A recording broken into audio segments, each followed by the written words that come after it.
Hello and welcome to Prudent Media. I am Sachin Chatte and on this program we take a look at the latest releases. Today we will take a look at Disney's new movie, The Little Mermaid. When a studio like Disney dips into its reserves, although they don't really have to, it says a lot about filmmaking and marketing these days. Not that Disney was known to take on risky projects, but they are playing safe to another degree now. After all, few things sell as well as an established brand. There was a 1989 version of The Little Mermaid inspired by Hans Christian Andersen's story, first published way back in 1837. Now times have changed, technology has got better, but the same can't be necessarily said about storytelling. Considerable effort has been put into the visuals, given that there is ample scope to do that with this story. The 1989 animation film was only 83 minutes, but this live action feature clocks a good 15 minutes longer. Well, there is nothing little about this mermaid. Director Rob Marshall is no stranger to Disney. He made Mary Poppins a few years ago in 2018 with the eminently likable Emily Blunt and has films like Chicago and Memoirs of a Geisha to his credit. In this film, he has a cast with Halle Bailey and Melissa McCarthy making a strong impression.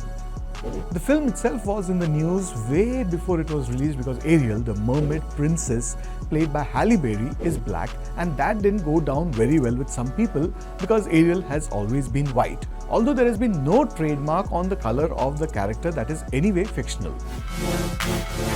Bailey gives a terrific performance. She is among the best things, if not the best thing, in the film. Her rendition of Part of Your World, which featured in the original film, is worthy of an applause. The story, just in case you didn't know, is set in a fictitious Caribbean island. The adventurous girl is someone who likes to do things that her father, played by Javier Bardem, tells her not to do. In a not exactly Baywatch fashion, she rescues a prince named Eric, played by Jonah Hauer-King. It's a Disney movie, there has to be a prince and a king and all that. As Don Henley said in his song, we've been poisoned by these fairy tales, but let's come back to the movie. Prince Eric is a good-looking bloke and it doesn't take long for her to fall for him while he is besotted by her voice. Melissa McCarthy plays Ursula and she seems to be having a lot of fun doing that. She is a sea witch with octopus tentacles and Ariel makes a deal with her to become a human. Even though she is Triton's sister, that is the king's sister, she has ambitious plans to dethrone Triton and take over Atlantica.